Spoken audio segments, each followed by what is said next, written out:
Hey everybody, this is Adam Kokesh here at the Garden of Freedom in Northern Arizona to give a quick update on our friend Edward Vallejo, member of the Oath Keepers, being held in Florence at the federal facility there on seditious conspiracy charges, having just gotten arrested while going into the FBI field office in Phoenix to cooperate with their investigation. And I feel the need to make this video public right now, not just to give everybody an update on Ed's case and how he's doing, but also to raise awareness about what is already a gross miscarriage of justice based on deceit and the political dragnet being cast by the FBI in order to please their political superiors and turn Ed into a political football. Now, I have to say for myself personally, Adam Kokesh, I do not support keeping an oath to an unethical document such as the U.S. Constitution. I am sort of close in some ways, aligned on some issues politically with the Oath Keepers, but really fundamentally opposed. I'm not a fan of Stewart Rhodes. I've known him and worked with him just a little bit personally, and I don't support what he does politically. I don't support the Oath Keepers as an organization, but I support truth, I support justice, and I support people who are doing any kind of activism for the right reasons, and that's most people in Oath Keepers, including our friend Ed Vallejo, who is being swept up in this thing right now. And if you've read the indictment that the FBI has put out about this, they don't really have a case against him. I mean, they're giving the highlights as these text messages about him being part of the quick reaction force on January 6th last year. But even then, there's very little in specifics. They really are reaching with the seditious conspiracy charge. And there are a lot of reasons. It's an absurd case that they're going to lose one way or another. And I hope that we're able to support our friend Ed through this process legally so that he can win a decisive victory and put all these criminals acting under color of law, as government law enforcement, in their place and, win a victory for truth. Because it's very dangerous, the precedent here that for what he was doing, he could be pulled out of his life a year later. Edward Vallejo is a Vietnam-era Army veteran. He's our program director for the veterans nonprofit here, HOMEFRONT BATTLE BUDDIES. He's 63 years old. He has no criminal record. Practically at all, as far as I know, from what I've read in this case and what he's told me. I mean, I don't know. Maybe he's got a parking ticket from something that he didn't pay when he was a teenager. I don't know, but it basically no criminal record. Married 35 years to a wonderful woman that he has lived with in Phoenix most of the time they've been together.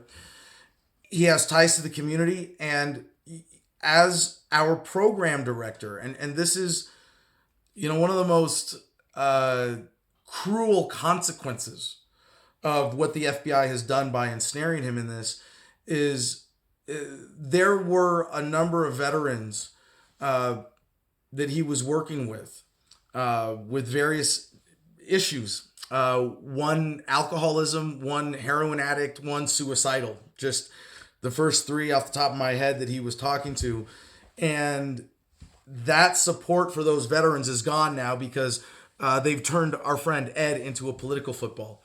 There's no reason. I understand, hypothetically, if they wanted to charge him, if they wanted to try him, if they wanted to drag him through this. But to detain him, to hold him, he was arrested Thursday morning of last week. It is now Monday and Martin Luther King Jr. Day.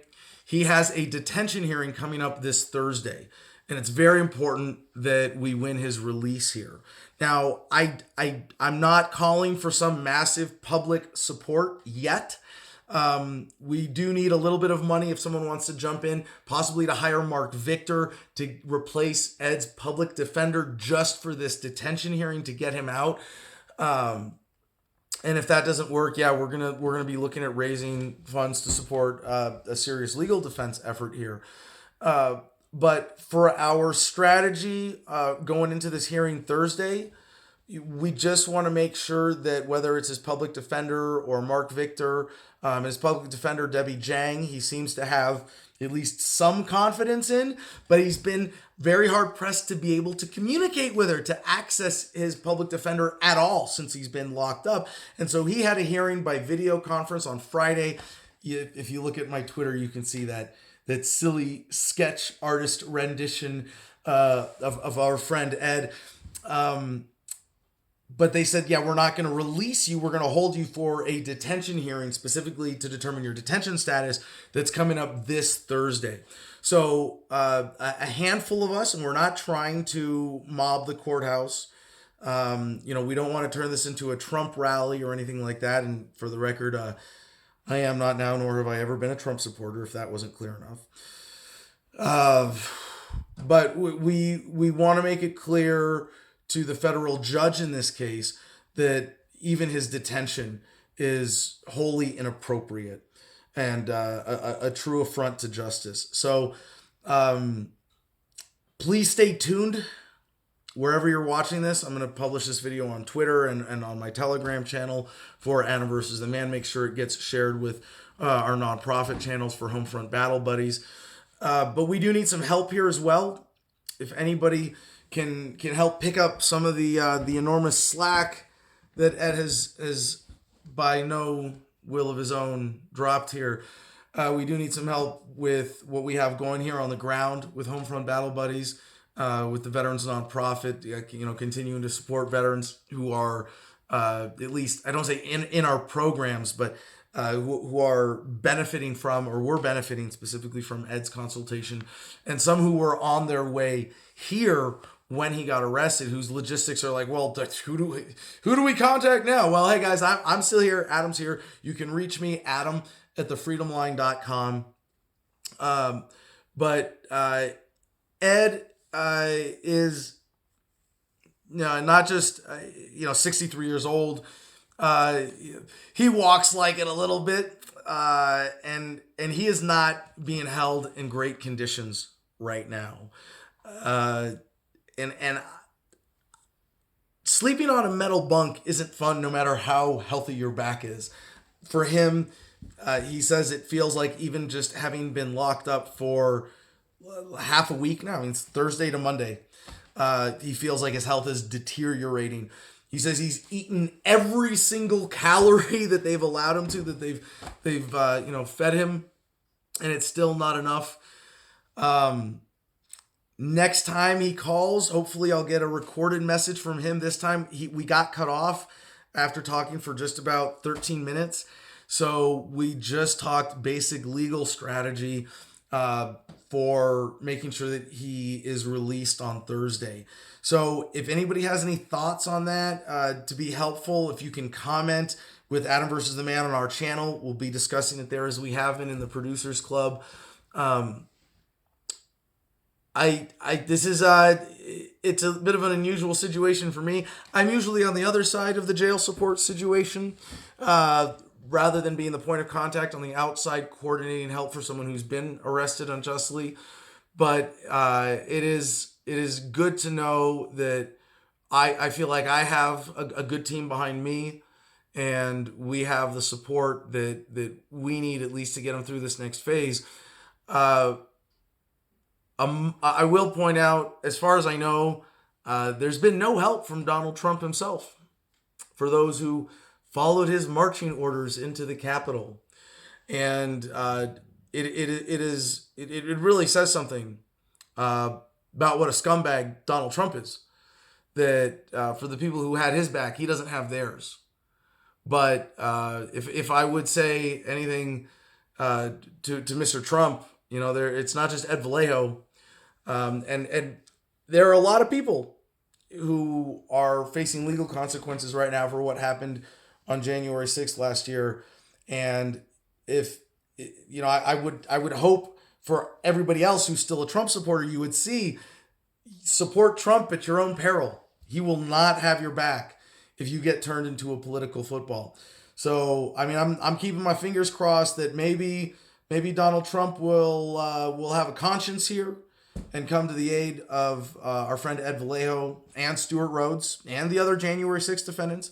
And while some of them are guilty of real crimes, I will say, as much as I have zero respect for government and government property rights, if you assaulted a cop, yeah, you should be held accountable for that. Absolutely. If you destroy government property, I don't really care. But this is a miscarriage of justice, and all Americans should be concerned for the threat to our democracy when the FBI, the criminal organization, motivated by politics, can take people who are at a protest and say, well, now we're going to charge you with seditious conspiracy. And first of all, it's absurd to say that what they were doing was sedition anyway, because what they were saying, the whole point of the January 6th rally was, we don't like blue flavored tyranny or Biden flavored tyranny. We want to go back to red flavored tyranny and Trump flavored tyranny. That's not overthrowing a government. That's just putting a different flavor of bullshit in charge. So the idea that this is sedition to begin with, when they're saying like, no, we should just have a different president, is on its face absurd. But and there are worse miscarriages of justice in America every day, with the drug war, with police brutality, with the rich getting richer at the expense of everybody else. But right now, I'm doing this to stand up for my friend Ed, so I hope you'll share this video and spread the awareness so that should he not be released on Thursday, that we're able to get him the support he needs for a much larger legal fight. Finally, if you want to get in touch with me again, Adam at thefreedomline.com. If you want to see about our nonprofit, it is homefrontbattlebuddies.org. And with that, peace and love, y'all. Choose happiness and be excellent to each other.